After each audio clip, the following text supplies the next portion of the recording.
call the meeting to order. This meeting will also be conducted by audio and video conference without the requirement of a physically present quorum of the Rock Island City Council due to the disaster declaration issued by Governor Pritzker. Because of this order related to COVID-19 health concerns affecting the state and the city, the mayor has determined that an in-person meeting at City Hall with all participants may be practical or prudent. Alderpersons and staff may not all be physically present at City Hall due to the disaster, and physical attendance at City Hall may be limited. To participate remotely during the public comment or public hearing portion of the meeting, please join by phone 1-908-777-1309, PIN 874-511-694#. Thank you. Then roll call. Alderperson Robinson, Present. Hurt, Here. Gilbert, Present. Swanson, Here. Parker, Here. Poulos, Here. and Geenan. Here. Mayor Holmes. Here. Thank you. Can we stand for the Pledge of Allegiance? Remain standing for a moment of silence, please. I pledge allegiance To the flag of the United States of America and to the republic for which it stands, one nation, under God, indivisible, with liberty and justice for all.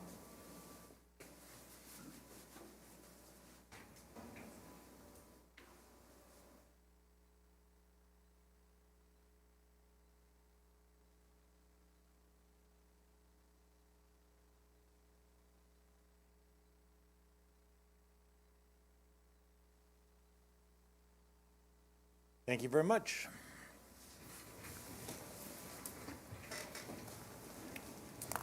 Item 6, public comment. We have one person that signed up. Thurgood.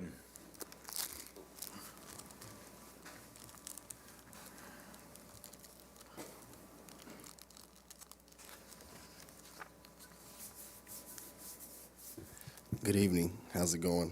Good. Awesome. I hope to say the same thing again next Monday. I can be wearing this again. Playoff game Friday, 7:30. Everyone will be there, please. Put that in there real quick. Anyway, I'm here not to speak about the playoff game, but I'm here to talk about the Rock Island Housing Authority and our commission, excuse me. And I wasn't here last meeting, but I was privy to some of the recommendations for that. And I just want to be clear. I don't typically want to jump into things like this because that's not my role. And I don't want to overstep my boundaries. But I did express my concerns to some council persons. And I also want to be very clear in expressing these concerns. It was not of a personal matter. I think and I hope we've got to know each other a little bit. And I don't have personal agendas with things of this magnitude. And my concerns lie with representation of not only this commission, but others. We're talking about this one here. And that concern was deepened today and earlier this weekend, in my communication with council persons and the public agendas showing that even after it being tabled and communication being from council persons to, I believe, Mayor Holmes,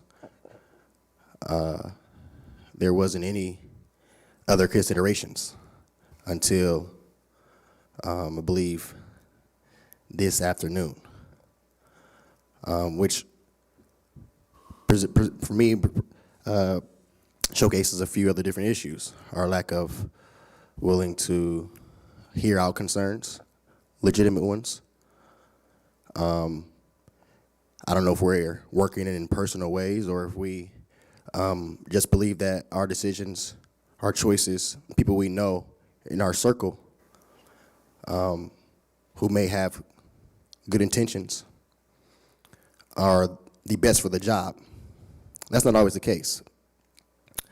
And I don't want to be here before you long and speaking about this matter, but I do want to say and reiterate that those two people that are recommended, it's not a personal matter, but two others that have been in public housing, either during their youth and or helping their daughter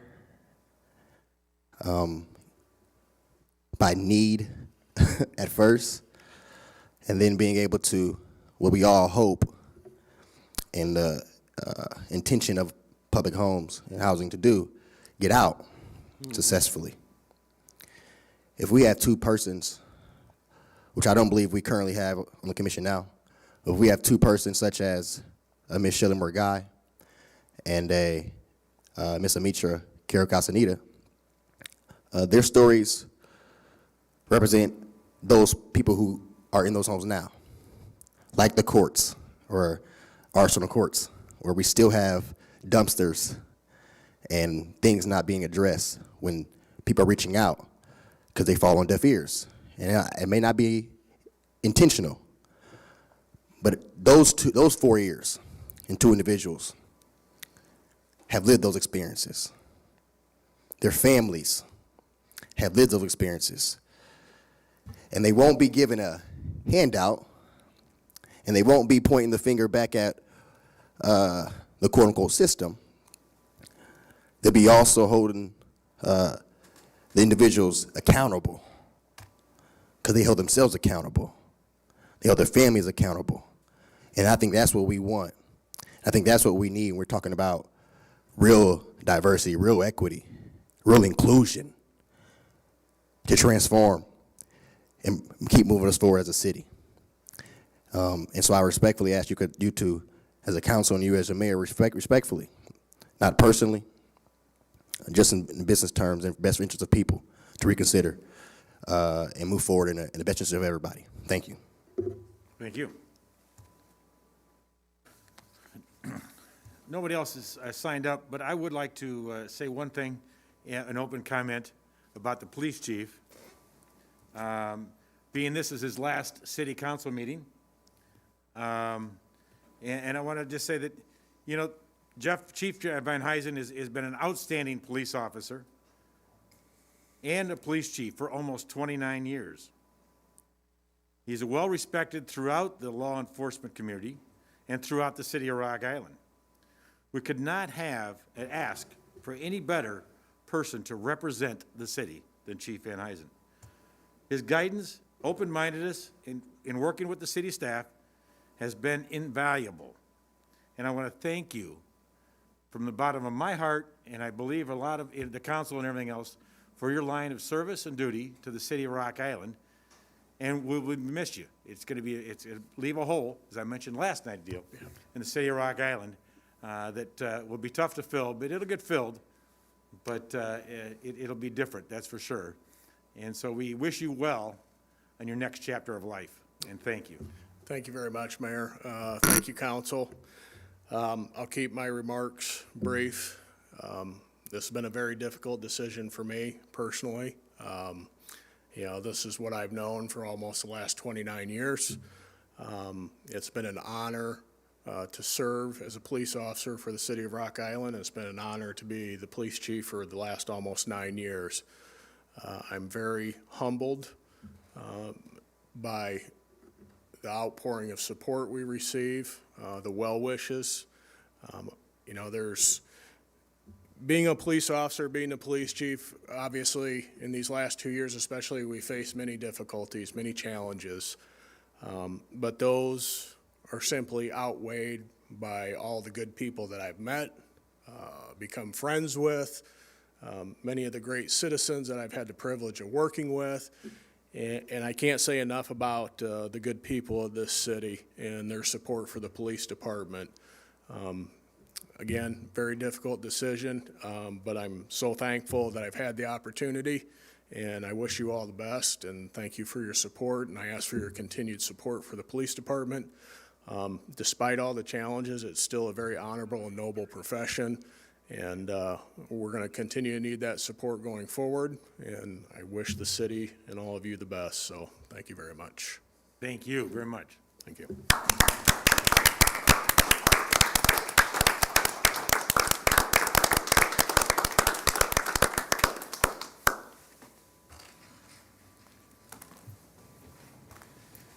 All right, item number 7. Minutes of the October 11th, 2021 study session. Move to approve the minutes as printed. Second. Moved in second. Any discussion? Roll call, please. Pulis. Aye. Keenan. Aye. Robinson. Aye. Hurt. Yes. Gilbert. Aye. Swanson. Aye. Parker. Aye. Motion carries. Item number 8. Minutes of the October 11th, 2021 regular city council meeting. To approve the minutes as printed. Been moved in second. Any discussion? Roll call, please. Alderman Pulis. Aye. Geenan. Aye. Robinson. Aye. Hurt. Yes. Gilbert. Aye. Swanson. Aye. Motion carries. Thank you.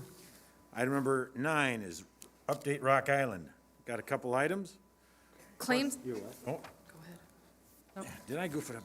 No, number 9 is update Rock Oh, Island. update Rock Island, I'm sorry. Oh, I removed it from mine. Okay. we'll get there. All right, Quad City Botanical Center to host a Maze Craze Sunday Fun Day on November 7th, 2021, from 1 p.m. to 3 p.m. Learn about different types of corn and the history of the crop in the Midwest. Create a corn craft to take home. Augustana College will perform its first concert of the year, including modern swing, jazz standards, Afro-Cuban jazz, and more on Friday, October 29th, 2021, at 7 p.m. This is a free event. Visit their website for further information regarding upcoming music performances. The annual Fall Antique Spectacular Vintage Market will be held at the QCCA Expo Center on Friday, November 5th, from 4 p.m. to 8 p.m. Saturday, November 6th, from 10 a.m. to 6 p.m. And on Sunday, November 7th, from 10 a.m. to 4 p.m. This event will feature 70 vendors with antiques and vintage items. Visit the QCCA Expo Center website for tickets. Leaf Collection Program. The city is providing leaf collection for its resident customers through Friday, December 3rd, 2021. Customers must place the leaves in approved paper yard waste bags and place on their normal garbage collection location on the regular scheduled collection day for leaves to be picked up. The city will furnish bags for this program at no cost at various locations throughout the city. Visit the city's website at www.rigov.org for further details. Thank you. I got one thing. Yeah. I just want to thank Public Works, Randy, for helping me with getting everything set up for our First Ward's community cleanup Saturday. It was a wonderful event. We probably had like 60 individuals show up to help us clean up. We went, and this was a concentrated area, 7th Avenue all the way to 16th, and then 11th all the way over to 15th.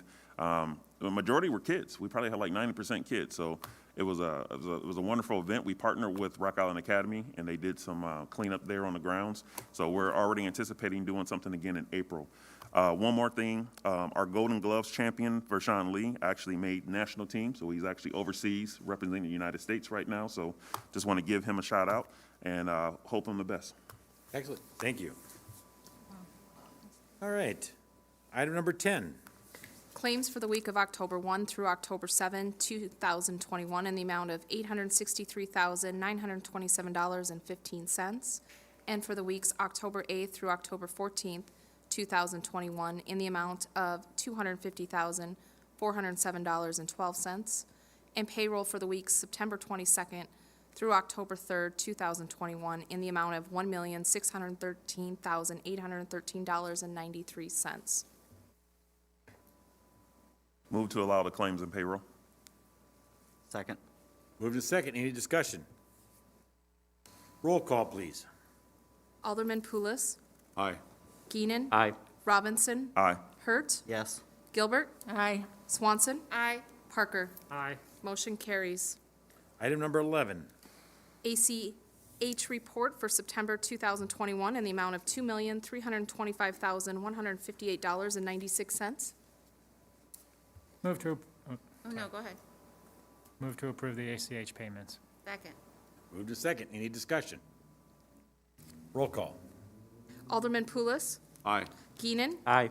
Robinson. Aye. Hertz. Yes. Gilbert. Aye. Swanson. Aye. Parker. Aye. Motion carries. Item number 12, Purchase card report for September 2021 in the amount of $59,839.65. Move to approve the purchase card claims. Second.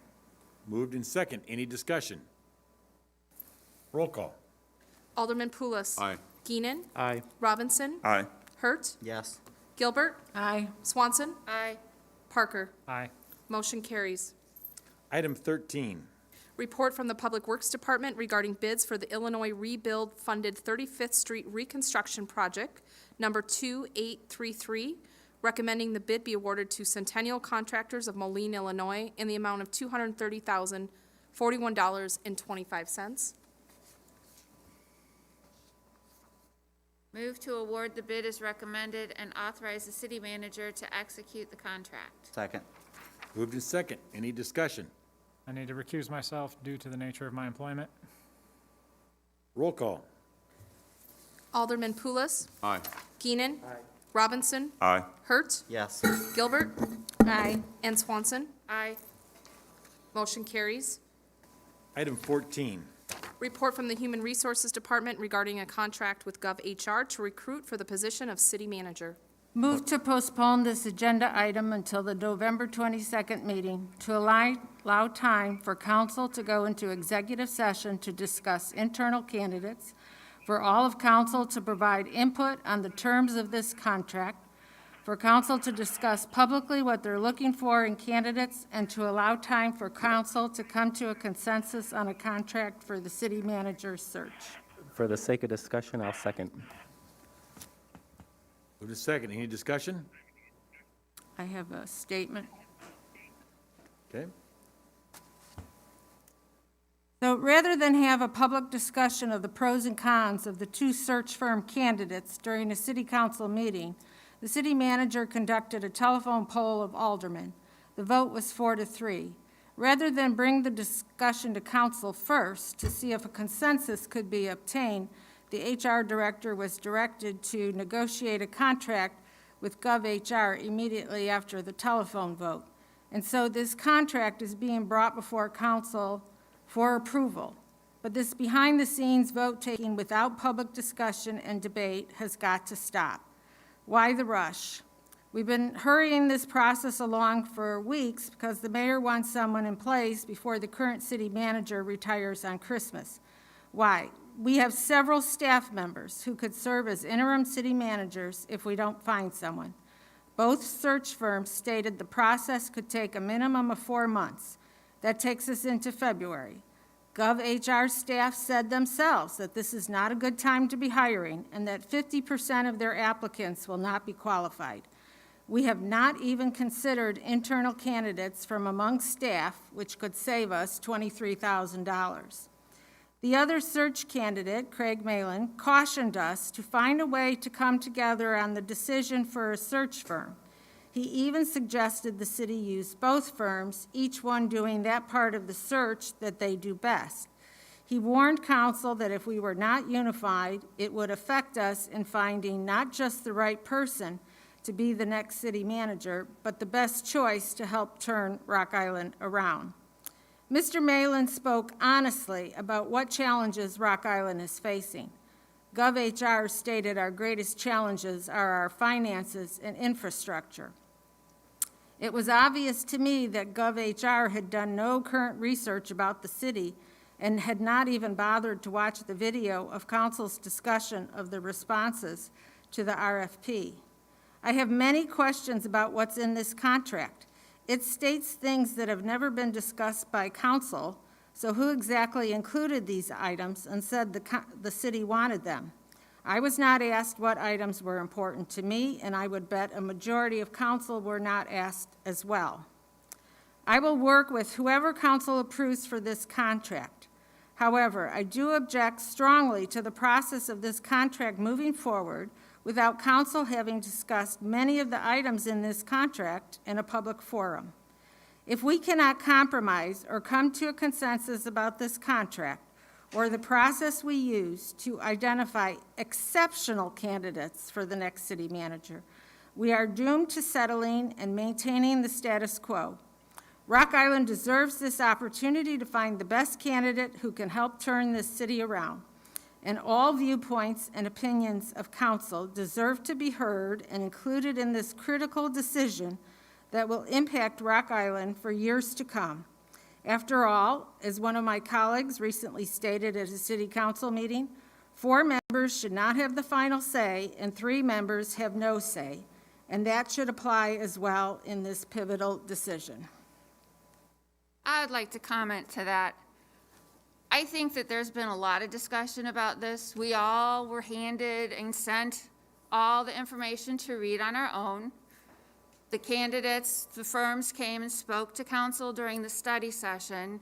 I think there's been adequate time, adequate information for council to be able to discern who the best agency would be to look for a city manager for our city. I find it reprehensible that because certain people don't get their own way, that we have to go ahead and go through this whole situation. I think that GovHR is the best candidate to do. You can ask any other cities in our community what their thought would be. And I'm sorry, but I feel that we need to move forward with this. It's time to begin a search for a new city manager. And yes, we were all asked about it. And part of the reason we were all asked about it, because every time this council goes to have a vote on anything, it becomes an absolute embarrassing circus.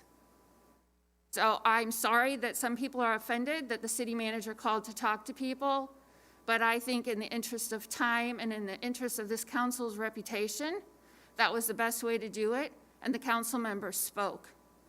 You missed my point. And I think the phone calls in between council meetings and those asking those questions or opinions of council members is very appropriate. It was talked about in public that that's what was gonna happen, number one. It's a contract that, in a lot of cases, doesn't even, typically, a lot of, when we're hiring consultants and that sort of thing, unless it's over 10,000, if it's not over 10,000, doesn't even come to city council. It's usually, it's an RFQ, not an RFP. It's not a price issue. It's an RFQ for qualifications. They're very well qualified. It's done routinely, and this type of process throughout, not just the Quad Cities, but the state of Illinois is done this way. And Iowa, actually. But, I think the procedures have been followed justifiably. The public has not been kept in any quiet, concealed from any issues. When you are talking about personnel issues, and you're talking about what qualifications you want in a city manager, those are justifiably in executive session. And we can talk about those with the contractor, we'll say GovHR, in an executive session of what the council is looking for in an individual. We don't have to discuss that before we talk to the client. We can talk to it with the consultant that we hire at the same time. It is, whether it sounds like I'm rushing or not, I know that we are gonna have a gap. Yes, we do have qualified people that will be interim internally. That's not the question, but we are short-staffed in a number of different areas, and we need to be able to start filling those positions at the earliest best time that we can. You're right, we do need to make sure we get a qualified city manager. We do not want to take a warm body. If we get applicants in and we're not happy with as a city council, they go back out and do another search. We don't compromise. I don't think the citizens and everyone else deserve for us to compromise on the individual that the council picks. But we do need to get the process moving. And I think there's been enough discussion, short of having a consultant sit in front of us and ask questions and we can give that feedback to those questions on what we're looking for. And that's right, it's basic stuff. It's not like this, we're the only city that's so unique in the whole state, that we're that unique that we need to do it different than what other cities do. So I just want to clarify, by postponing this until the next meeting, That'd be 2 meetings. next 2 meetings, are we in executive session going to discuss HR, GovHR, or are we going to discuss the internal candidates? We can't discuss the contract in executive session. That's not an allowable exception. We can discuss internal candidates. Okay. So me personally, then, I feel that we should move forward with the GovHR contract, because even if we do have internal candidates, that's going to come out within the packet that they put together, because then they will have a place where they can actually apply and go from there. I don't think that's going to halt the process, because there's still things that they're going to have to do behind the scenes before the packet even ready, coming to us, getting our questions, figuring out who we are looking for them to build the packet. That still gives us that opportunity to have that discussion with GovHR, if it is GovHR that we go with, whoever the firm is. Correct. Yeah, I think similar to like when Randy became city manager, we did not procure, this type of professional services from anybody because we knew we had somebody internally, right? And why bother spend $23,000 to find somebody that we knew that we had internally and that we were all happy with? And not to say I'm in agreement, simply because we have somebody potentially. I don't even know if we have anybody internally, but if we have somebody internally, they can compete for the position with somebody from outside of the city. However, like we had with Randy Tweet, there was consensus amongst the council that, well, we don't need to invest in this type of process because we know that we're happy with Tweet. And so I would like some clarification as to whether there is potentially any sort of internal candidate. And if not, then I'm in agreement with you that we should move forward with whoever the, vendor is. Well, my opinion on this is, this should have already been brought up a long time ago. Why are we waiting until right now to bring this up as another option? We're waiting until we get to this point in the process, and now we decide we want to start looking at an internal candidate. I mean, this is something we should have already had discussions over prior to tonight. This shouldn't have been, surprise, we're going to now we want to look at an internal candidate. I think if this was going to get brought up, we should have done it right from the get-go. Well, to be fair, there have been conversations about whether we have an internal candidate, not publicly, but I know that I've asked about that. But if we had this, that was not involved in our major conversations here, I mean, so what I'm saying is, it shouldn't have gotten to this point. So I we don't are disagree. where we're at. Yeah, I agree. I don't disagree with you. I think some of the issue, though, is just out of respect. I know I asked someone, too, but so this, out of respect of that individual, I had to wait until they were ready. So, and it happened, it so unquote happened after all of this kind of went through. So, I mean, it makes sense, so. And I think in a lot of cases, you need more than one candidate. If there's only one internal candidate, it's hard to make a judgment unless you have something someone to judge it against. And so I think that even if you had one, it helps to have some external ones. I don't know, we didn't do that for Tweet. That 5 years ago. You're correct. We I- did not, me and that was personally, an option. I was pushing for that option. For my job, we have internal candidates all the time. Right. But our internal candidates have to go through the regular process to make sure it is available to everybody. So there's no favoritism. Because not everyone, just because we agree that we love the person, everyone in the city might not like the person. So that eliminates that. There's no favoritism. That's right. So if it is an internal candidate that we may be looking at and we all be in agreement with, then that person should still go through the process of, I understand you're spending money for someone that you already know, but it clarifies that you are not favoritism for anyone. You're going along with the process. So if we did it before, if it wasn't right, then we're trying to change that. And we're giving everyone an equal opportunity. We don't know who we will receive from the candidates coming back. Right. I don't object to that. I just want to make sure that we're all clear that that is a policy decision that we want to Right. make. Right. Have any objections to GovHR. I thought they had several good points. What I object to was the contract getting negotiated, and it's stated in there, council wants this, council wants that. No one asked me or any of the ones I've talked to on council what they wanted in that contract. You're talking about the contract with GovHR? Yes, yes. Some of And those what things- happened to, oh, we need to build consensus? Now it's out the window. Couple of the items in there that, and we can have Rob speak to that if we wish, were, the council did ask when Craig Malin put up there about the testing, the personality testing and everything else, the council did seem to want to add those to GovHR. But Rob, you want to speak about it and answer the questions? Yes, if it's specifically, there was a couple of things there. The city of Rock Island would like to utilize a written exercise for each candidate. There will be no extra charge for this exercise. That is something that I gleaned via the discussions that we had, and I asked if they could include that. Also, that they would like to, city would like to use leadership testing. They had 3 options. They provided opportunities for 2 of them. One is the disc test, which is, at no cost, they would provide that.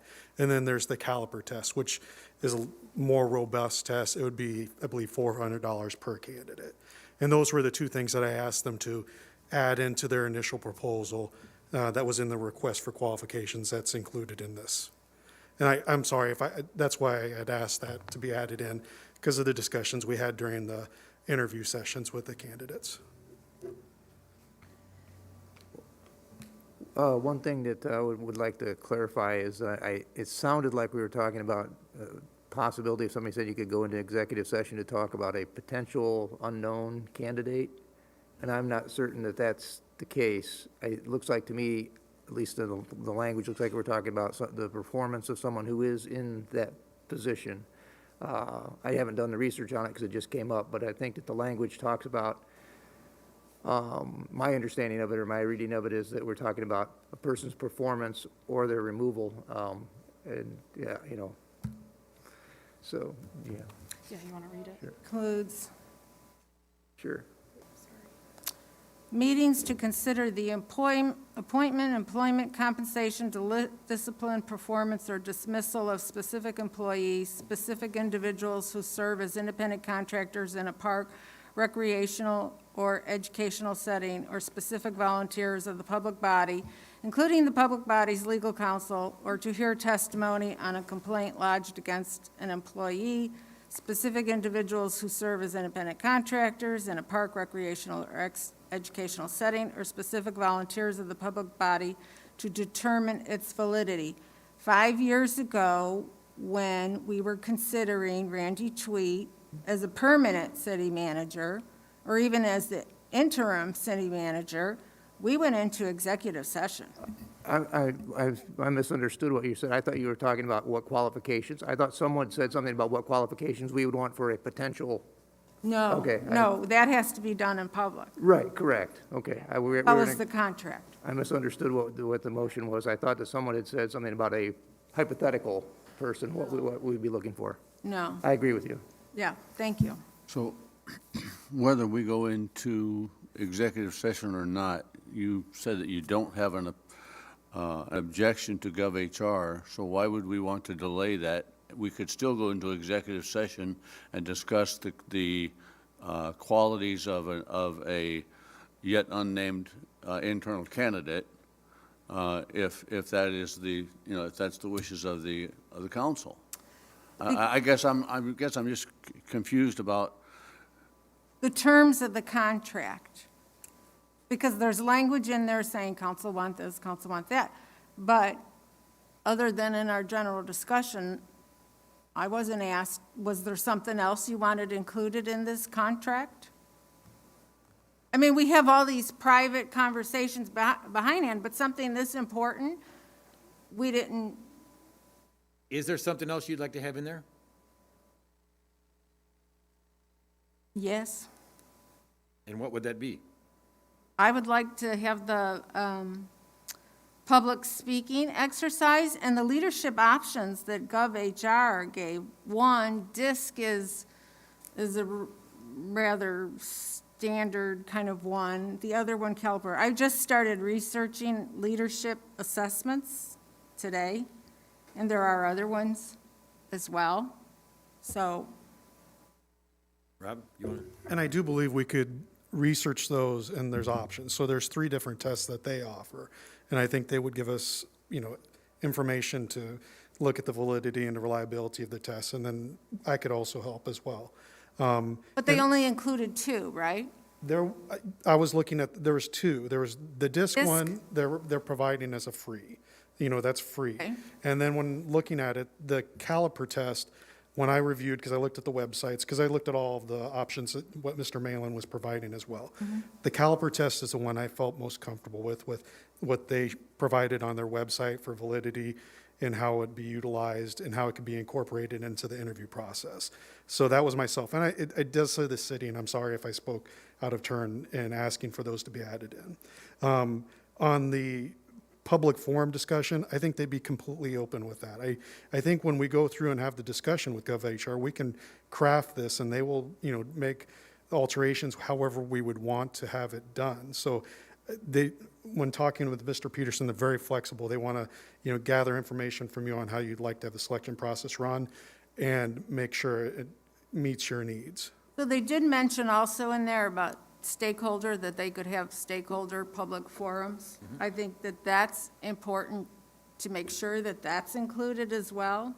And I think that was it was in a couple of sections. It was one in crafting the job description, not job description, but the posting description as well as selection activities. Yeah, I just want to make sure that that is included. It was kind of like, oh, yeah, well, yeah, we could do that too, kind of thing. No, I think it's important that we have stakeholder public forums. Absolutely. And I think they would agree with you on that. So it sounds like there's also even flexibility, even if we sign the contract, that as we get deeper into it and we find something, that it could be added or adjusted with this process. All right, Well, yes. in the spirit of the point that you were making, Judith, I would just say that my preferred candidate was Craig, and really, I thought that he could provide similar product as GovHR at a lot more affordable, a lot cheaper, basically. That's why I voted the way that I did in the straw poll. So just sharing that, you all don't need to respond if you don't need to, but that is why I went with Craig. I have no problem. I mean, the reason I went with GovHR is because of pretty much what my job does. We use a firm like GovHR to hire for a wide range of different positions. I just didn't feel comfortable with that responsibility being in one man's hand. That was my only reservation from that, because me seeing it on that side. I just didn't feel comfortable with it coming down to this one person being in charge of all of that. I felt that they probably can give us a wide range of different options and a little bit more response from individuals. And again, if the individuals that they send to us don't work, then it goes back out. I mean, we've closed jobs many times that are not open, and then we re-announce. So I mean, it's a common practice. You're not going to get who you want the very first time, but you just re-announce until you get what you want. So, yeah, I just think that that would have been, we didn't have that part of that The conversation. motion I understand. delayed by 2 council meetings, to use then the council meeting in between to do the other discussion that Judith has asked for. Well, that's why But I'm, Mike, can we just make a motion to approve the agreement subject to council-approved modifications, or make a motion? well, something? first we Well, need you're to going to have to vote vote on on the I'm just the saying, pending motion. would that be a proper way to do it, though? That could be done. First, we got to get rid of the one that's on the I table. understand that, I'm just asking going forward. Okay. We have to take care of the one that's I'm- on the table. I'm fine with the contract language, however, whether it's GovHR or not. Like Bob just said, GovHR is going to work with us. I've said my piece as to why I selected the candidate that I did. I don't necessarily know why we need to delay it. So real quick, I need to ask the question, the attorney that's for them, to remember, if we were to vote on this, to table it, and it's rejected, can we then come back and do another motion to, like originally planned? Yeah, if you're talking about, if you do this motion, if this motion does not pass, yeah, sure. Okay. Well, if it passes, then it's tabled, but if it Right. doesn't, But if it's Or pulled it's off withdrawn. the table. If it's withdrawn. Kind of a moot point. that's right. The same goal is met. But the issue is, I don't know if they're willing to withdraw it. Dave, are you willing to withdraw your second? Sure. Judith, are you willing to withdraw your motion? Yes, if my concerns are addressed about the terms of the contract. That would be what Randy was. Well, then we could make the modifications then, correct? See, look at that, we're working together. See? Yes. Yeah. Compromise. Yes. We can do this. So who would like to make a new motion? I'll make the motion. Or, Okay, Teamwork. motion to approve the agreement, subject to council-approved modifications, and authorize the city manager to execute the contract. Second. Is there discussion on this? Good work. Roll call, please. Alderman Pulis. Aye. Geenan. Aye. Robinson. Aye. Hurt. Yes. Gilbert. Aye. Swanson. Aye. Parker. no. Motion carries. Item number 15.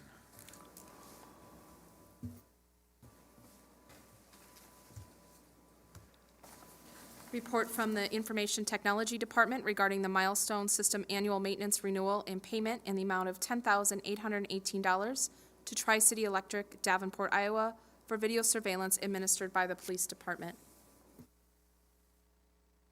Motion to authorize the city manager to execute the renewal and authorize payment. Second. Moved in second. Any discussion? Roll call. Alderman Pulis. Aye. Geenan. Aye. Robinson. Aye. Hurt. Yes. Gilbert. Aye. Swanson. Aye. Parker. Aye. Motion carries. Item 16. Report from the Police Department regarding the renewal of a one-year contract with Ray O'Haron, Inc. in the amount of $12,933.05 for uniform outerwear and accessories, Part B, and $9,166.38 for leather goods and accessories, Part C, which represents a 3% increase from 2021. Move to authorize the renewal contract. Second. Moved in second. Any discussion? So all of these, are these part of the budget for the police department? Yeah. Just, okay. Yes. Yeah, it's just individual items, yes. Roll call, please. Alderman Pulis. Aye. Geenan. Aye. Robinson. Aye. Hurt. Yes. Gilbert. Aye. Swanson. Aye. Parker. Aye. Motion carries. Item 17. Report from the Police Department regarding the renewal of a one-year contract with Uniform Den, Inc. in the amount of $17,542.47, which represents a 6% increase from 2021 for uniform pants and shirts. Move to authorize the renewal contract. Second. Moved and seconded. Discussion. Yes, we are 3% on the other, but why are we 6% on the uniform items? In the memo. And 9% on the next agenda item. Bennett Landy, Deputy Chief Landy. Soon to be chief. Interim Chief. Interim. And then 9% of the next one. On each one of these items, depending on the goods that they're providing with Uniform Den, what this is the pass-through costs because of the inflationary factors that occurred. So when you break out these items and you just figure out the increase, that's why there's a difference. So each one's individual. So it went up 6%. That's what they're passing on to us is 6%. In the memo. No negotiation. How many vendors do we have in the Quad Cities that provide this service? Well, we used to, there's Panther Uniform also, but unfortunately, they don't carry the products or the particular uniform styles that we wear. So really, there's only one. We do bid out with we've done with Ray O'Haron and other companies too. But again, every year it changes depending on, or when every contract, I should say, changes. This one, the Uniform Den actually got this one. Okay. So all they're doing is extending an existing contract, but because of inflationary factors, the costs of these goods have gone up. Okay, thank you. I think we're going to see this in a lot of different areas this next year. That's correct. And for the this kind of stuff, You're going to see it in the next item. It's exactly. All right, roll call, please. Alderman Pulis. Aye. Geenan. Aye. Robinson. Aye. Hurt. Yes. Gilbert. Aye. Swanson. Aye. Parker. Aye. Motion carries. Item 18. Report from the Police Department regarding the renewal of a one-year contract with Lawmen's and Shooters Supply in the amount of $5,095.07, which represents a 9% increase from 2021 for badges and bars. Motion to authorize the renewal contract. Second. Moved in second. Any discussion? Roll call. Alderman Pulis. Aye. Keenan. Aye. Robinson. Aye. Hurt. Yes. Gilbert. Swanson. Parker. Aye. Motion carries. Item 19.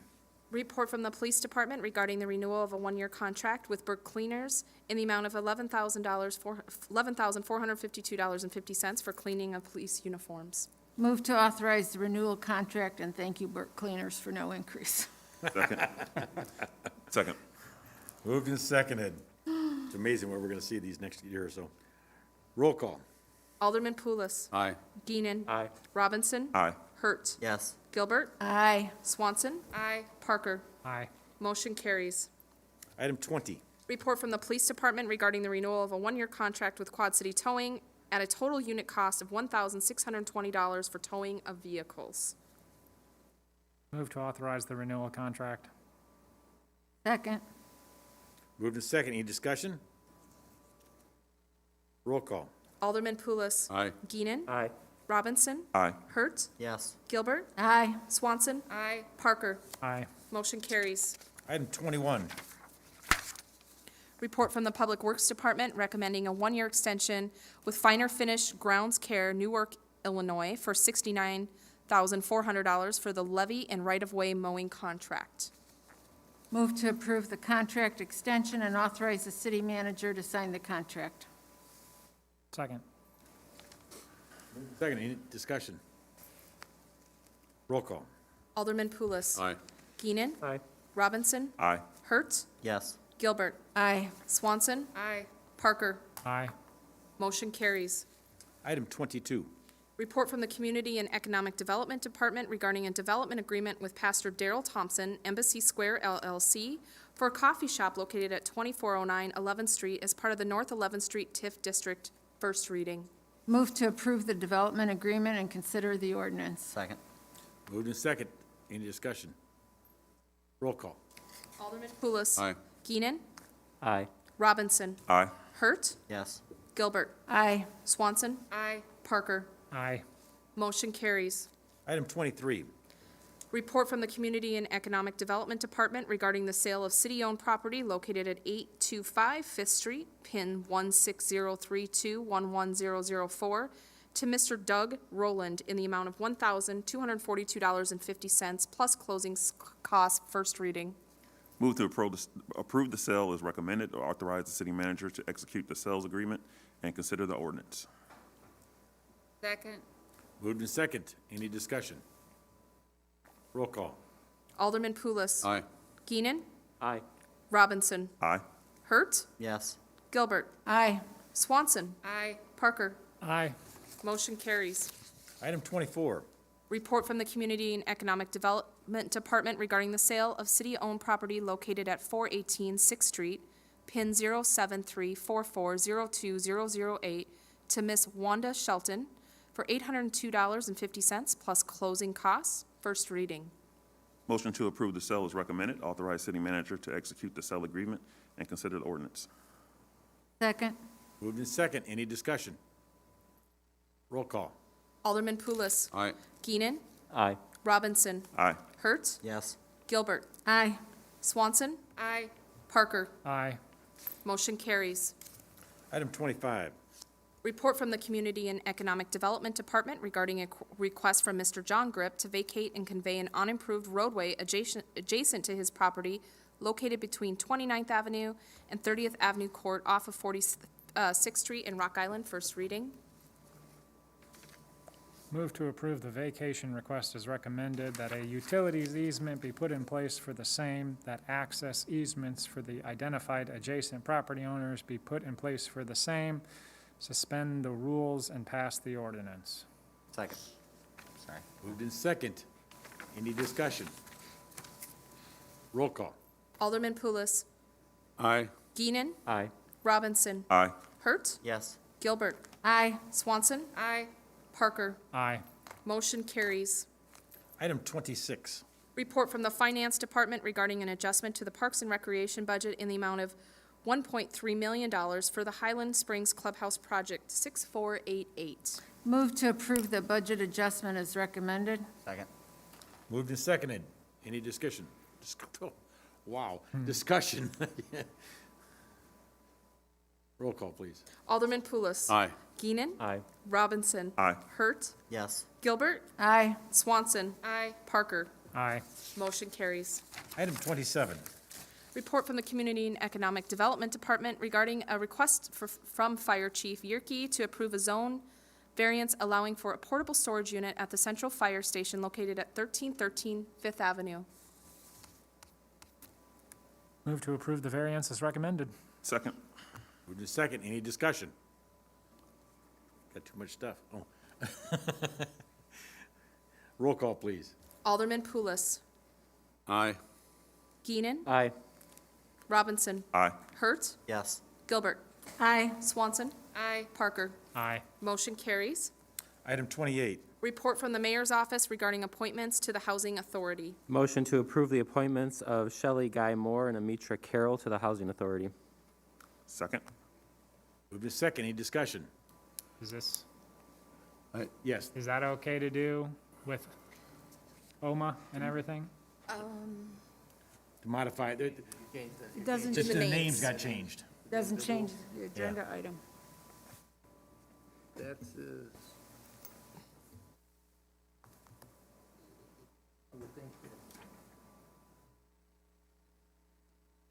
I would think that in an abundance of caution, I don't know off the top of my head, because this could be substantive, there might be somebody who wants to come in and argue about that, I suppose. I don't. I mean, I've talked to all the parties involved, but it's up,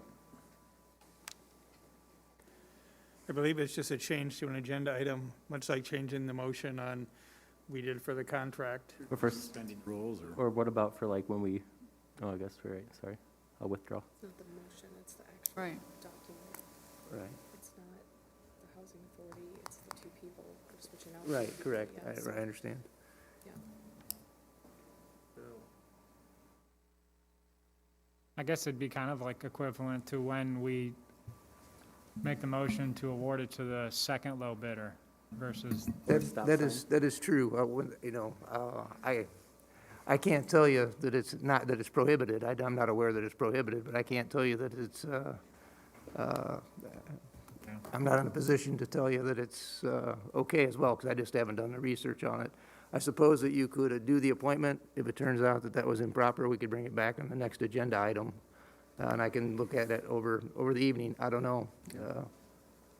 I just think we're not getting the information on the other candidates that are being proposed here, like laid out like they are here. Maybe postpone this one. Well, maybe the I would think people, that that would be the safest thing to do. I know that there was concern about how quickly this could happen, and at the last meeting, I think there was a concern about some vacancies that had taken place. I guess my preference would be if you could postpone it, but if you say, hey, we can't do it, we'd have to determine.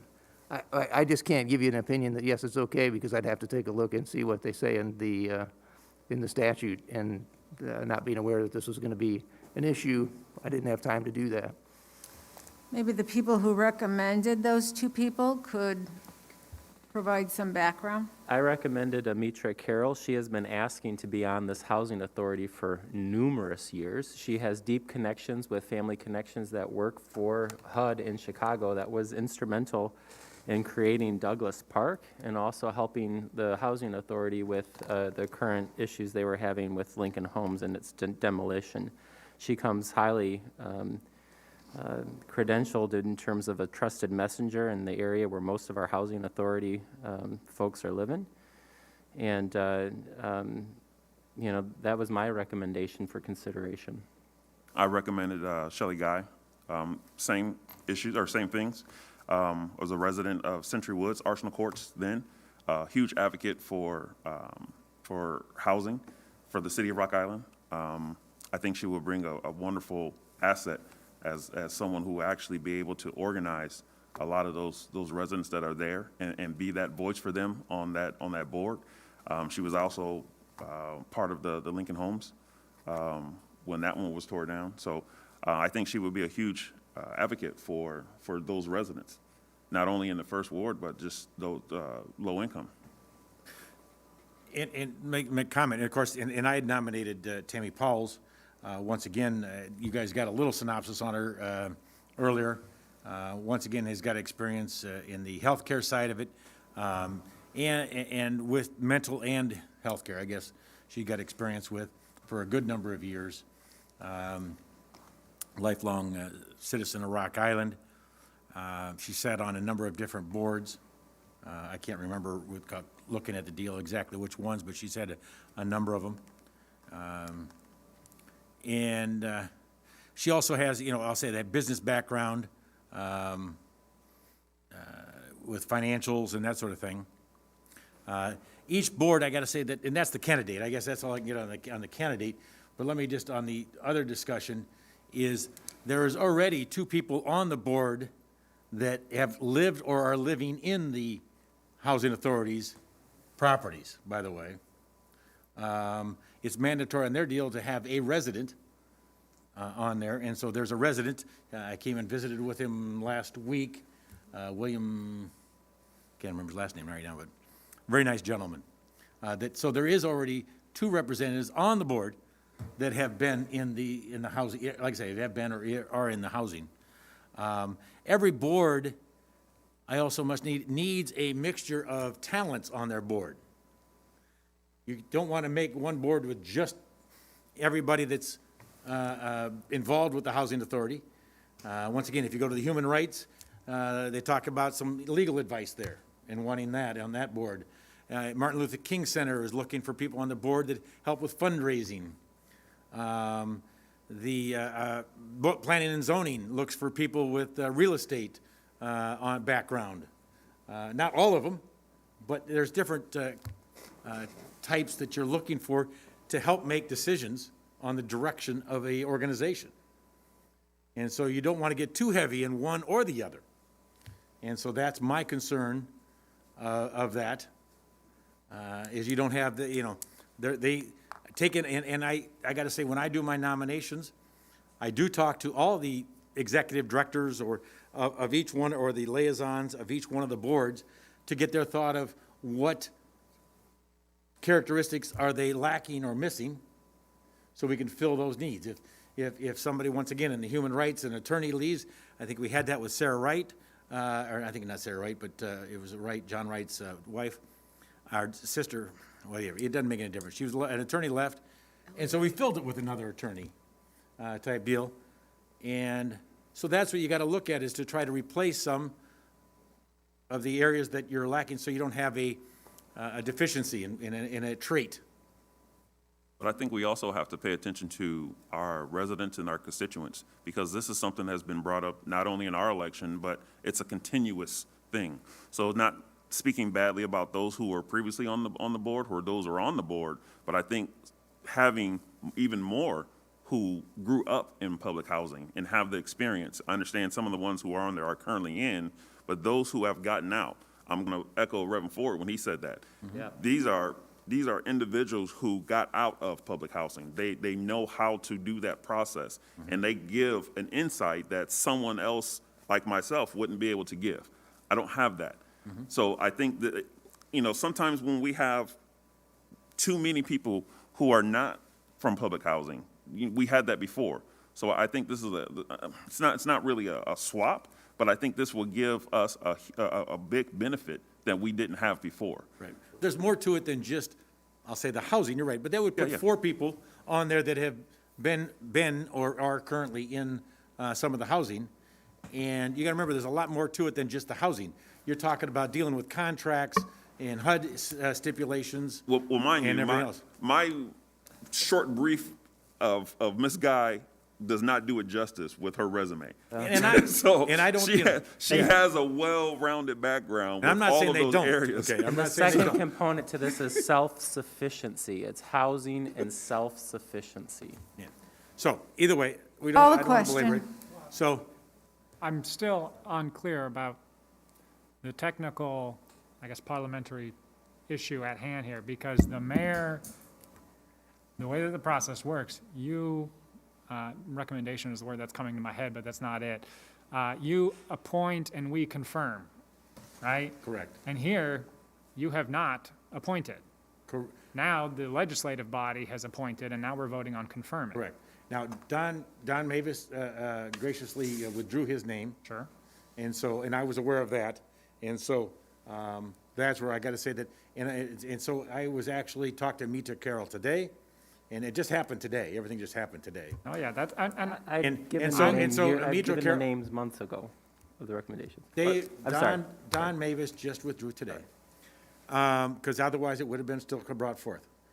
And so, talk to Mitra.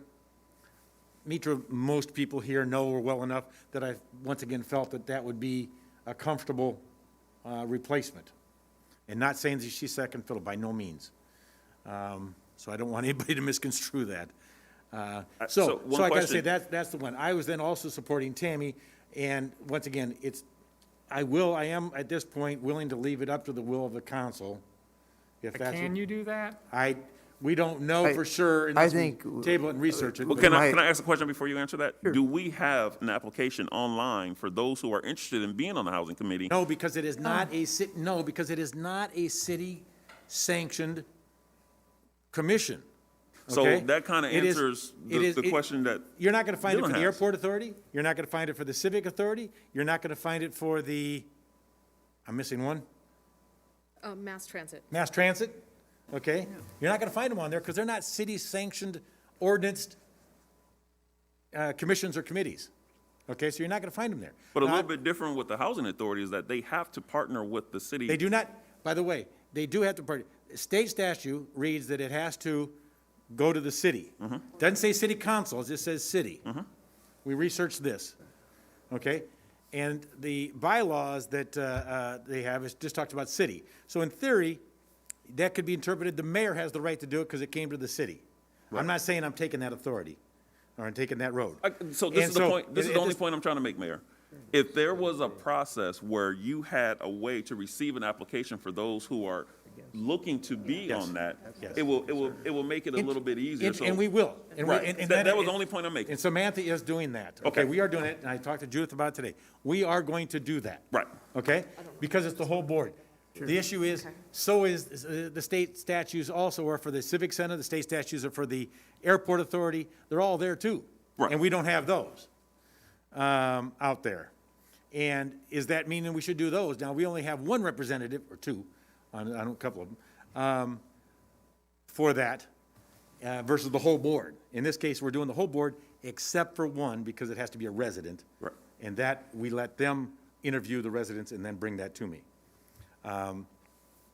And so, it's a little different, this one is a little different than the others. Right. So yes, we are going to, and put that out there so they can. Interesting enough, though, over the last 5 years that I've been involved with it, people have, even though it's not out there, people have been finding ways to get applications, because I've got, I won't say a stack of them, but a number of them, of people wanting to. So somehow they're finding that out and how to do it. Now, I'm not saying that we should still make it easier for other people, and I don't disagree with that, but it's not like nobody's been able to find it and I'm out fishing for people. And I use that loosely. Mr. Mayor, Yes. we called the question, so I don't know if we can even go into any further discussion, but I had a question as to whether or not you were okay with either, with the selection of Ms. Guy. Are you saying that you are I prefer, nominating her, or? I prefer Amitra and Tammy. Okay? Now, for the sake of unity, unless you, I'm just gonna say, Moses, if you want to withdraw and reconsider, I mean, No, I was gonna let Mayor finish. no, that's fine. I want to say, sake of unity and everything else. Now, I've already made, and I hate to make this I and them and everything else, with the Mitra and everything else and that compromise there, that I would appreciate Tammy being the other person, to answer your question. But I am here for unity, and we've talked about it and everything else, and try to help smooth things out. It's not like it's the end of the opportunity. These terms, it's almost every year there's a number coming off. I apologize for taking this off, but I mean, coming off. So it's not like the other person's not going to have an opportunity in a relatively short period of time that somebody else wouldn't, whether it be Tammy again, or whether it be, I want to say Shelley, right? Shelley. Have an opportunity relatively soon. And I don't object to any one of the three. They're all good quality I candidates. don't either. Yeah. Okay? So, for the sake of unity, I am willing to, but I prefer not to, if that's an answer for you. And Dave, I don't know if you're wanting to change, or you wanted to Moses would change have to Moses, withdraw first. or not, after that statement, but. I'm sorry. You have the Well- second. Call the question. What, to change the name? Change the name. Do you want to withdraw your second or keep with the two names? I want to stay with the two names. And for the sake of unity and everything else, that you people will see Tammy come up again the next Sure. time. Right, right. And so it's not a Absolutely. dead issue. There's no sense of not having unity and beating this up for that. But we still have a motion to We have the motion with the two new names. call the question. And we can call the question. It will be somewhat subject to investigation to whether we could change those names or not. If we can't, it'll come up again. If we can, it's a done issue for now. Does that make sense? And everybody comfortable with that? Whether that's quite Robert's rules? We have to vote on the question, Yes. and then we can vote on the motion. No? No. No. No, this is. Calling the Question is to voting vote on the motion. Right. So, yeah. So I'm going to do a roll call, unless the attorney stops me. I'm going to do a roll call. I just don't want to be clear on what my position is, and my concern is that if you have two individuals who are listed as a potential candidates, there might have been somebody who wanted to come and speak in favor of that, there might have been somebody who wanted to come and speak against that, and say, I think this person would do a great job, I think this person would not do a great job. As I sit here today, I can't tell you whether or not if that's a substantive enough change, or if it's comparable to approving a contract, because I have not researched that issue. That is my concern. So would it be easier for us to postpone it until the next council That meeting? would be Where my- the two names that we recommended can be added on, and then it would be, it That shouldn't would- be an issue. That Because would then that be- gives, Yeah, that would be a fail-safe way to do it, that is correct. It is putting a burden on the housing authority. They're having a tough time making quorum. But they are willing, that's fine. If that's what they got to do, they got to do. Could we put one appointee on? I mean, could we put Amitra? but she's not on the I list say, either. I got to say that, if people are willing, and we're saying it publicly in front of the cameras, if everybody is willing, let's vote on the names. We've never had anybody come up and talk about names one way or the other in the 5 years that I've been up here. True. Okay? And so, history has it, nobody's contested. The first one to ever talk about it has been Thurgood today. Okay? And so, other than that, 5 years, nobody has. And so, if everybody's willing to reach out there a little bit and let's vote on these two names today, fill it, and if there's a major issue, we'll come back to you. If not, if people are comfortable with that, I want to do it the right way, but at the same token, let's use history, if everybody's okay with that. I'm trying to be a simple guy, but, all right? So I would like to make the call. Call the roll call, please. I believe, let's see. Okay. Keenan, you made the motion, correct? I just want to make sure I have this. And I second. Robinson, you seconded. Yes. Okay? Alderman Pulis. Aye. Keenan. Aye. Robinson. Aye. Hertz. Yes. Gilbert. Aye. Swanson. Aye. Parker. Aye. Motion carries. Thank you, everyone. Mayor, I was just going to say, if you'd like any assistance in tweaking the application, I'd be happy to help. Yeah, that'd be fine. Yes, it's been tweaked for many years, so, yes. We just got to remember it's a voluntary role. We don't want to make it too difficult. Right, no, Because it is I a know. voluntary role for people. But yes, that would be fine. It's Sent me that sample today, I was like, oh, yeah, it needs a little tweak. been that way for us. Item number 29. Report from the Mayor's Office regarding appointments to the Citizens Advisory Committee, Commercial Industrial Loan Fund Board, and the Beautification Commission. Motion to approve the appointments and reappointments as recommended. Second.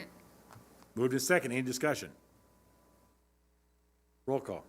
Alderman Pulis. Aye. Keenan. Aye. Robinson. Aye. Hertz. Yes. Gilbert. Aye. Swanson. Aye. Parker. Aye. Motion carries. Item 30. Report from the Fire Department regarding a request from the Rock Island Firefighters Association, IAFF Local 26, to utilize the intersection of 30th Street and 18th Avenue for their annual Muscular Dystrophy Association Fill the Boot fundraising campaign on Friday, November 5th from 3 to 7 p.m., Saturday, November 6th from 10 a.m. to 1 p.m., and on Sunday, November 7th from 10 a.m. to 1 p.m. Move to approve the request as recommended. Second. Moved and seconded. Any discussion? Yeah, Chief, you have a boot here, I'll give you your first $1. I thought Public Works has set barricades got up to funnel t-shirts people that last time. direction. Can we assist you with that? Can we help with that? Absolutely. By the way, Alderman Poulos, that $1, I think you still owe me. I'll help, that'll be fun. There we go. Keep it light. Roll call, please. Alderman Poulos. Aye. Keenan. Aye. Robinson. Aye. Hertz. Yes. Gilbert. Aye. Swanson. Aye. Parker. Aye. Motion carries. Item 31. Report from the City Clerk's Office regarding a street closing request from Amy Snyder to close 82nd Avenue West between 7th and 8th Streets West on Saturday, October 30th, from 11 a.m. to 11 p.m. for a family party. Motion to approve the request is recommended. Second. Moved and second. Any discussion?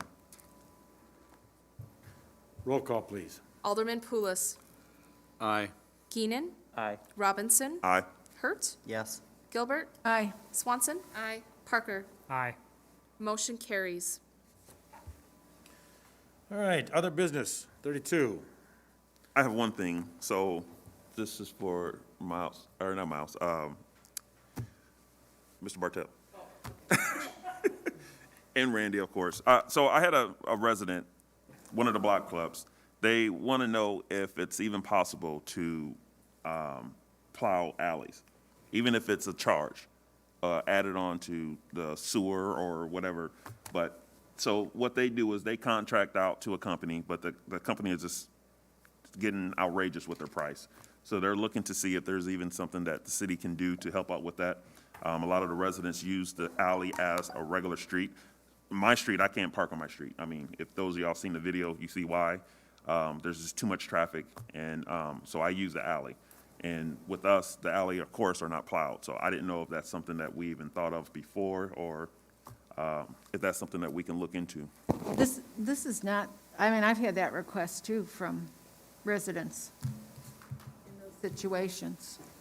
Because I know for me, I will have to actually hire a company to come and plow, and I don't know if that's something that we should be doing, especially with the condition of like our alley, who is still gravel.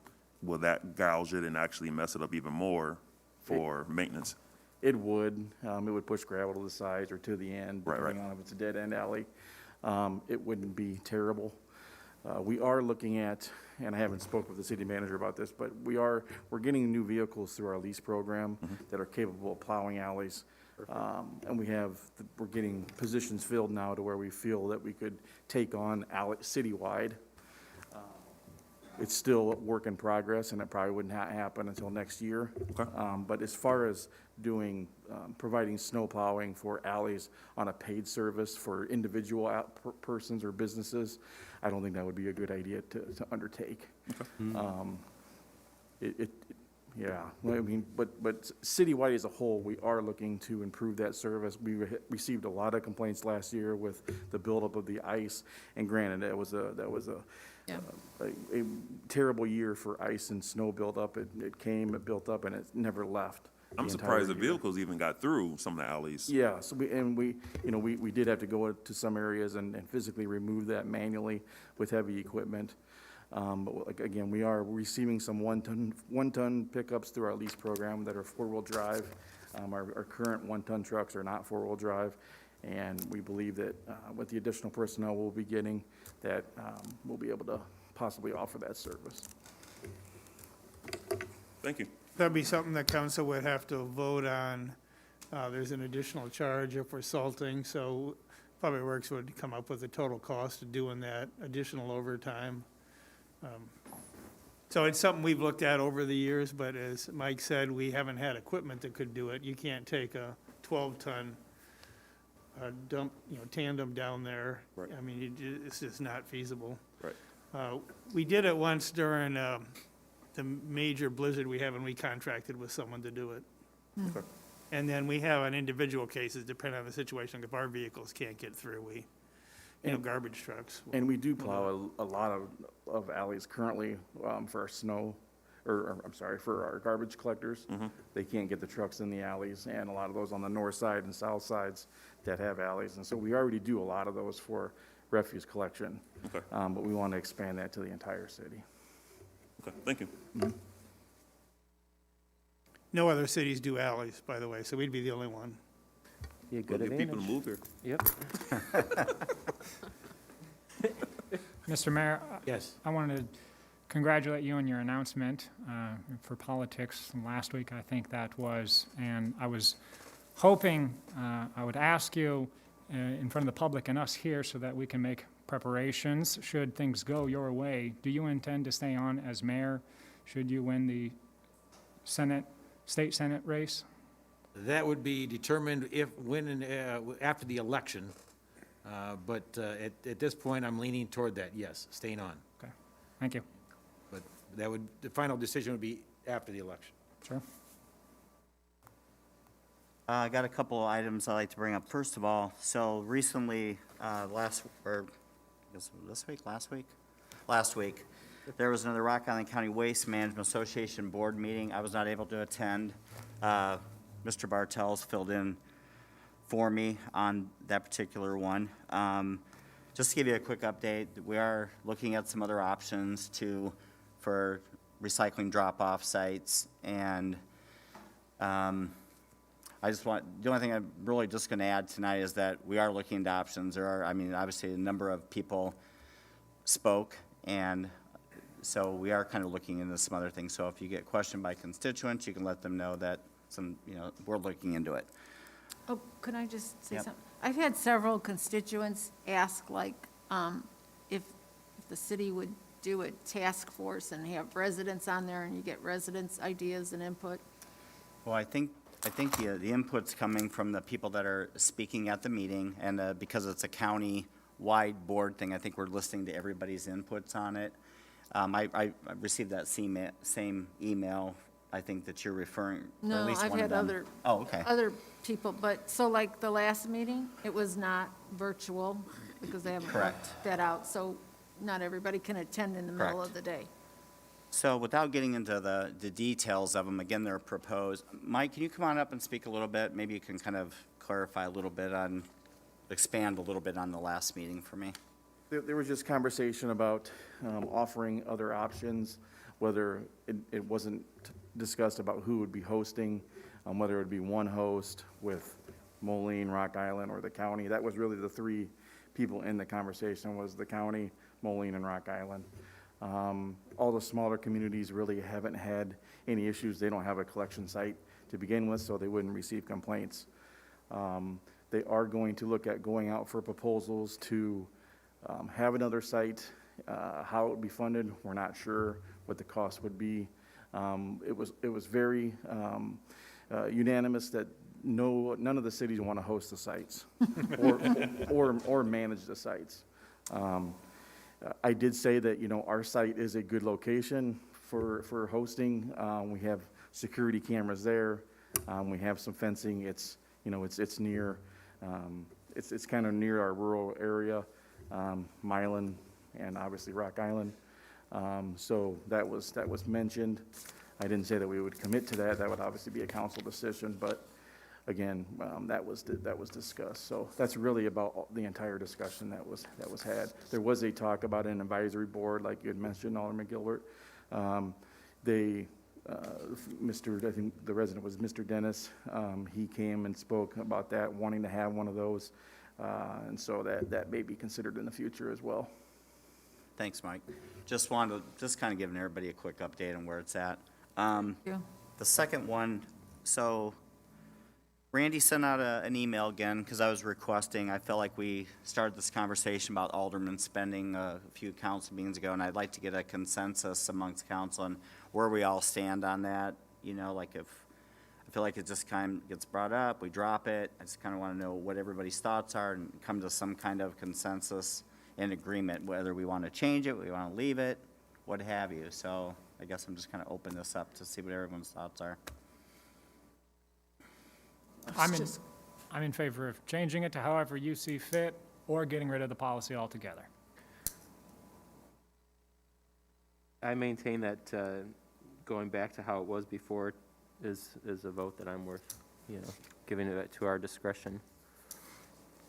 So, yeah, as I told you earlier, I'm for putting it all into one line item and going back to where it's up to the alderman's discretion, and if the city manager and the finance director feel that something is, an expense is out of the ordinary, then they can bring it to council for a vote. I'm in favor of being in one item, because I know it's easier on staff to be able to track. As long as we use discretion, that it's not just used on anything.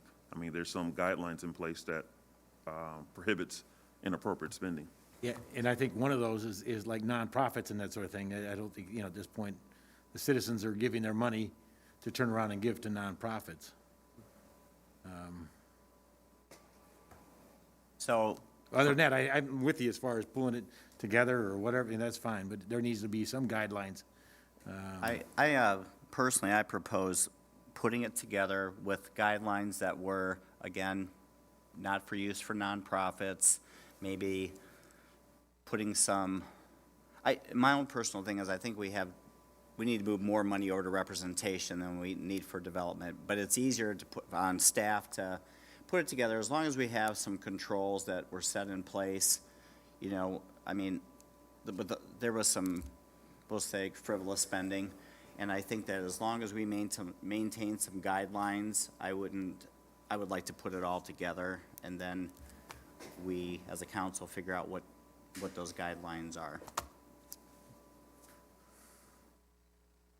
And the city manager could put together a draft as a jumping off point for those guidelines.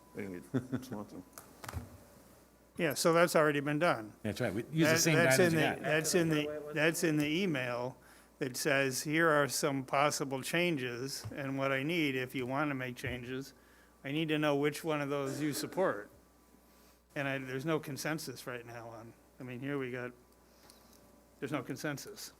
And I will come out and say, I am opposed to it all going into one fund for the exact reasons when I was elected, that I was opposed for it because I view it as a slush fund for the aldermen to do with what they want, which is exactly what they did before.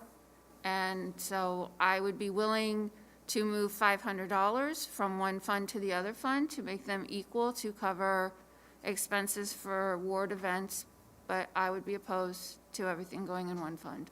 So I guess my point on that would be, I think the guidelines exist. I just think it gives us, I'm not saying we need a slush fund, and I agree that we set up certain parameters, and I agree with a lot that we did, but I think we should be able to increase the amount for event spending, but so maybe you want to do more events. It might just be easier you're not really changing what you can use it on, you're making it easier on the accounting or the finance side of it.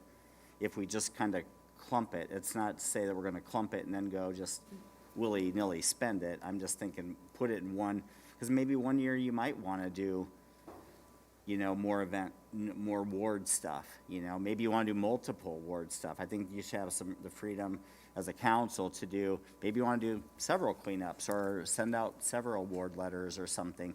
It would free up a lot of that money if we put it in one. And I'm not saying that the guidelines that are in place right now shouldn't exist. I think we can expand on event spending. Like right now it stands as $100. I mean, I think we talked about before maybe increasing that to a dollar amount.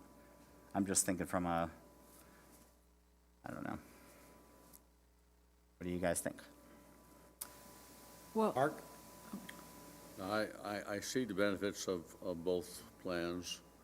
I think that if we can come together as council and say, this will be approved, this will not be approved, before we enact it, so that we don't have an oops after the fact, because that's how we got into this in the first place. There were some folks that had multiple oops, and I think we all want to stay away from that. I don't think we're changing the parameters of what's in there. I think we're just trying to make more available to representation than we are. I guess I would want to ask Ms. Barnes if putting it in one line item would be easier for you, or the way it currently is. I mean, Well, we deal with thousands of accounts on a daily basis. So it's not major for us. I know most departments use budget adjustments if they need to move from one account to the other. I just think with council, it became more restrictive, but we do like budget adjustments because it allows the departments to kind of move things where they need to. So I do kind of like the more detail, but it's, I guess, But- up to what works best for you all. We're not allowed to make budget adjustments with the new policy. Well, that's what I'm saying. If the policy was changed, to allow the budget adjustments, that may be a little more easier, but still keep those separate line items instead of everything in one pot, I guess. Okay. That's up to you guys. This is important. I'll say it's important, and we gotta make sure we don't misspend it. Same token, we gotta keep in perspective of the total budget. It is not a large dollar. Right. And just to be clear, none of that spending, while, yeah, it didn't have the best optics, it wasn't illegal. It was approved by 2 different city managers and 1 or 2 finance directors. So, Well, some of the spending violated IRS rules. well, that So- wasn't just that one person. Some of the spending, Yeah, yes. which we didn't know till Stephanie brought it to our attention about the Oh. IRS rules. Oh, well, I remember Well, when she gave us that whole little. I knew it, and she knew it, and I think everybody knew it on some of those items. The So biggest- whether they were illegal or not, they were IRS violations. Yeah, the biggest problem is you gotta remember, it puts a lot of pressure, believe it or not, small dollars, but it puts a lot of pressure on the city manager, because he's having to say no and regulate the council that he reports to, is your boss type of deal. And that's where it puts and that's why having a little more meat in the, of the regulations or the policy and how to spend it, clears that up and takes that pressure off of the city manager. And I'm not saying that they can't handle pressure, but when you do it with your boss, it's a little different story. Or bosses in this case, plural. No, you're right, Mike, and that's all I'm really asking to do is to change it to allow more flexibility on representation for things that you may want to do in your ward, where we're limited by right now this 1,500. So maybe one year you have enough professional development, and you may need to go over, instead of moving, trying to figure out after the fact, well, now I need to move, we can't move money back. Isn't it just a whole lot easier to put it in one line item thing, and then that way, if you wanted to spend more with your available money to do professional development, you may, or vice versa. I mean, we're not really changing the guidelines that are already set, except maybe adding in parade candy, but. I object to that. So Randy, I'd be happy after this meeting, because I don't think we're going to come to a consensus tonight, to go back to your email and review all those changes and give you point-by-point response on those changes. Thank you. Maybe we can get closer. It may not be unanimous, but if we can get at least a majority of people picking one of those options and having that would be helpful. Well, it would give us something to put on the agenda. That's right. And then it could be discussed publicly. Okay? I have one last thing, and then we can go on. Thank you to all the alderpersons and city people that reached out last week.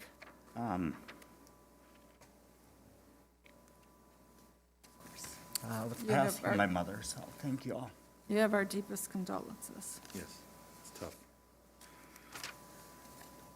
Real quick, had a great ribbon cutting up at Washington Junior High this last week with their expansion and remodel up there. Outstanding. School district keeps moving forward and improving their buildings and quality, security, which is great. Knights of Columbus had a great event last night honoring Very 2 nice. firemen and 2 police officers. Well attended, and so that was a wonderful event. That's all I have. Anybody else got anything? If not, I need a motion to adjourn the regular meeting before we go to the executive. No. Motion to go into closed session. Excuse me, a motion to go into executive session. I apologize. We've been talking too long here. So moved. Oh, wait, no, Second. you need to read it, sorry. Motion to go into closed session. I'm sorry. It's okay. Oh, don't we read the exception? Yes, I need to read the exception as well. I'm sorry. I did not know that. Distracted here. 5 ILCS 122C11 litigation, when an action against affecting or on behalf of the particular public body has been filed and is pending before a court or administrative tribunal, or when the public body finds that an action is probable or imminent, in which the case, the basis for the finding must be recorded and entered into the minutes of the closed meeting. Now I'm going to make a motion to go into executive session for the exception cited. Second. Moved and seconded. Any discussion? Nope. Roll call. Alderman Pulis. Aye. Keenan. Aye. Robinson. Aye. Hertz. Yes. Gilbert. Aye. Swanson. Aye.